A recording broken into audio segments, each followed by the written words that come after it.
Well, hi there, food friends. It's Kevin. Oh, I thought you were Melvin and I was Frank. It's been so long. I forgot our names. And welcome to Cavalcade of Food. Hi, Ralph. Hi. I know we've been away for a while. It has been an incredibly busy first quarter of the year for us. So much going on with work and family and things like that. But as you can see, we are back at the cottage. But here we are now. It is May, and we have returned once again to our wonderful cottage at Lake Huron, and we couldn't be more happier. And we're tuning up for spring. We sure are. That's the music we're playing. We thought, you know what? We are going to celebrate the opening of the cottage season by doing a cavalcade for our friends. And it smells good already in this kitchen, boy. It's still not, it's early May in Michigan, not warm. It's not winter, but it's not warm. So, you know, we thought it'd be a good day for a nice soup. Yes. We're going to make a curry mushroom spinach soup. Wow, does that sound yummy? So we're going to start, Ralph. I've got 1.5 pounds of mushrooms here. You can use, and by the way, I've got about 3 tablespoons of butter in there. So far just the butter's in the... Just the butter. Dutch I'm going to put about half of the mushrooms. And then I've got... They yield a lot of moisture, too. They do. I've got one medium plus Vidalia onion diced up. I'm going to put half of that in there. Okay? And we're going to cook this first half. It would be too much to try to do it all at once. So we're going to do the first half. We're going to get everything coated with the butter, and we're going to cook these. We want the mushrooms and the onion to both render their moisture and get brown. Okay? Okay, then we're going to do the other half. So you're doing it in halves, and you're starting with the mushrooms and the onions and the butter, little salt and pepper, a little pepper. And the moisture from the mushrooms and the onions will start to create its own liquid. That's right. All right. And we're cooking on our 1966 Montgomery Ward Signature Menumatic stove, which we installed last year. Yes. We never do a stove exchange on our first weekend at the cottage because there's like a million other things we have to do to get this place open. But we certainly will. We'll do a stove switch out in the next few weeks here. But I have to tell you, I love this stove. Yes. I loved this stove. The features or this particular... Everything. I love how it baked. I loved the features. I loved the controls are right here. But you have so many stoves you want to try another one. We got to give somebody else a turn to have some fun. But anyway, so I will miss it, but we'll see it again someday. We always say. Yes. So again, I'm going to finish browning the mushrooms. I'm doing it in a half a batch. 1.5 pounds of mushroom, a medium large onion diced, browned in butter. And I'll put another 3 tablespoons of butter in the pot once I take these out. And then we'll come back. I got some nice baby spinach here. And then we've got some wonderful seasonings that we're going to throw in the pot as well. Smells good already. Go. Okay, Ralph. Pretty much done with the second batch here. I don't know if the camera can see, but there's very little liquid at the bottom. So that's how you know it's ready? Yes, because the vegetables, the mushrooms and onions have rendered most of their liquid. It's evaporated. Okay. So there's the first half. There's the first half. You can see how beautiful brown it is. So I'm going to actually leave the second half in the pot. Okay. I've turned the heat down to medium. I did my saute over like medium high. It was about 10 minutes for each batch to get, again, you want to reduce those mushrooms, have the water evaporate out, and the onions too, have them get nice and browned and smelling good. Now, no, it's not toothpaste, okay? This is tomato paste, okay? Which you can get in a tube. Of course, we know it comes in a little can. But sometimes, like in this recipe, you just need a tablespoon. Well, if you open one of those cans, You're stuck what do with you it do with the open, rest of it? You know, and then you got to put it in a container and everything. This, you can just, look what I'm going to do. I'm going to squirt out about a tablespoon of tomato paste there. Okay. Okay? Don't use Colgate or AIM or any of those Right. similar looking tubes. Real cream. But the thing is you want to cook that tomato paste. Okay? Kind of get the raw flavor out of it. We're going to put that in there. Now we're going to put in our seasonings too while we're at it. So let's take a look at our spice palette. Yeah, it looks like a painter's palette. Thyme, 1 teaspoon. I thought you were asking what time it was. Okay, thyme. Thyme, THYM. Oh, okay. Thyme, 1 teaspoon. 1/8 of a teaspoon allspice. Oh. Okay. 1/2 teaspoon cinnamon. Cinnamon. 1/4 teaspoon turmeric. Which is supposed to be real good for you. Yes, it is. And 1 teaspoon curry powder. Oh. Okay? We're going to put those spices in. So it's kind of Middle Eastern, East Asian. East Asian, yeah. A little bit of Kevin's cultural creation here. We want to toast those spices because that's really going to, especially with dried, spices, you really want to. Are you getting them? Yes. Yeah. Oh my See, goodness. they're toasting from the heat with the tomato paste. Yep.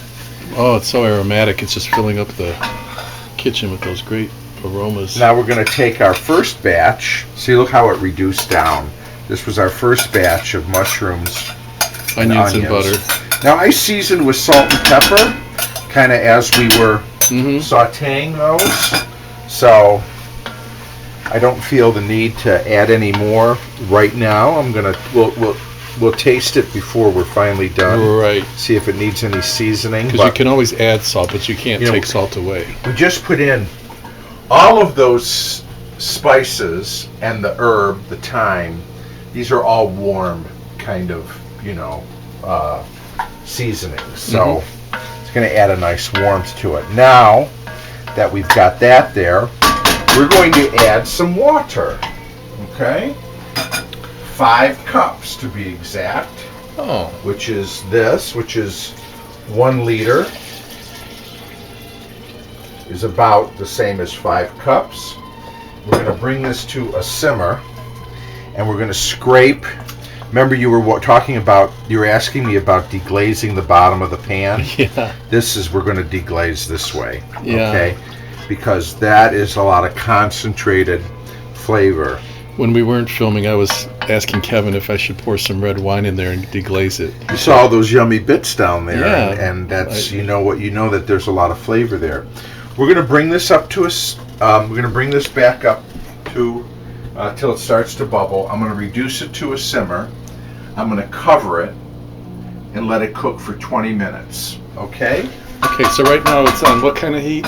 It's on medium high right now. Okay. I'm going to bring the temperature up. As soon as it starts to boil or bubble, then you'll simmer. I'm going to turn it all the way down to a simmer. We're going to put this on. We're going to let it go for 20 minutes. Got it. So okay. We've had our soup simmering here for 20 minutes. Okay. Smells incredible. Delightful. Now, so good. We said early on this was a spinach mushroom, or mushroom spinach. I don't remember how we said it, but a key ingredient is about to be introduced. So you know what? I've got a 5-ounce bag here of baby spinach. In it goes. The whole McGill. Oh, so you don't have to reduce it or cook it on its own. Just put it right in as is. Yep. We're going to get that spinach in there, and we want this. I'll bring the heat up from the simmer here. I want to cook this just a couple minutes. We want that spinach to wilt. And it doesn't take much. And it will. It will wilt down. And while the spinach is wilting, look, it already did. Look how quick that was. Yeah. We're going to use our friend the blender here. All right. Okay? because what we want to do, I mean, this soup is very brothy, and I guess if you really love the big chunks of veg, you could eat it like this. But really, what we're going to do is we're going to puree this soup. And that way it'll actually make it thicker, you know. It'll be more like a soup. Yeah, be more like a soup. So, let me take that off. We're going to put this over here. And let's come over to our blender. I'm going to get a bowl ready. Whoop. Here. Okay. Now. So just a conventional blender. Yeah, if I had, and I do, I don't have no idea where it is. If you had an immersion blender, which is one of those kind of those stick blenders that goes in the pot, you could use that and avoid all this. All right. So you put it in hot? You put it in hot. Wow. Now, when you're blending things that are hot like this, you do have to take some caution. One, do not fill your container up really more than halfway. Okay? And so you're going to do a little bit at a time. I'm going to do a little bit at a time. I see. And we're going to put, because you have the steam, always take a towel. Okay? Let me go get my hazmat suit. I don't know if I trust this. And depending on how much you want to incorporate. Like how pureed you want it. But I want it just like that. See, isn't that beautiful? Let me see. Oh yeah. And we're going to do the next batch until we've got it all done. So it's really like liquefying, so it's not so chunky, but it's literally blending in all the different elements of this delicious smelling soup together. And especially so it's really chopping down the onion, chopping down the mushrooms, the pieces spinach. of mushroom, and our spinach. And we'll do this next one. Again, same thing. Cover.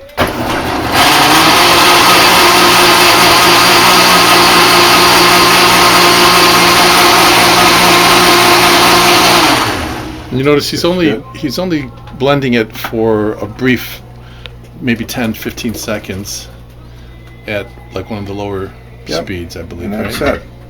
I'm using the puree option here on the blender. Oh, okay. So again, if you had a stick blender, an immersion blender, you could do it right in the pot. I don't have one here. So that's not just for emergencies? All right. Sorry for the corny jokes. So should we come back? Or yes, I'll come back. All Let right. me do this last bit here. All righty. So I returned it back to the pot. And there it is. Beautiful. At this point, you want to taste it for salt and pepper. Now, I did not use a lot of salt in preparing this, other than putting a little in when we were sautéing our spinach and our onion. Thank you. So I did put another little pinch of salt, another little pinch of pepper. So you season as you go along, As kind you of. go, exactly. So we're going to put here. Here's the soup. It'd be great with Isn't it some beautiful? Yeah, it'd be great with some French bread or some big croutons. Yes, some nice crusty bread and butter. A dollop of yogurt or sour cream. You know, a nice sandwich. So, yeah, that's good. And to think that we didn't use any broth of any kind, Or any meat, you mean? or any meat, or vegetable stock, or anything. It's just from the flavor. You really get the mushroom. So it's just the flavor of the main ingredients. But the curry too is nice, and the warmth. The warmth, yeah. You don't taste the cinnamon, but it's in there. You don't taste the allspice, but it's in there. It has a real warmth of flavor. I think he likes it. I love it. So, you know what? Hello, cottage. And here we are for another season what blessings we have that we are able to come back to our favorite spot in the whole world once again. And I heard a few of enjoy. you. I heard a few of you missed us, so thanks for missing Yeah, us. thanks for missing us, and we're sorry we've been away, but been traveling and doing a million things. But we're back in our groove, and we'll look forward to seeing you again real soon. Hope you had a great time being a part of this one with our soup making, and we'll see you next time right here on Cavalcade of Food. Bye, everybody. Bye now.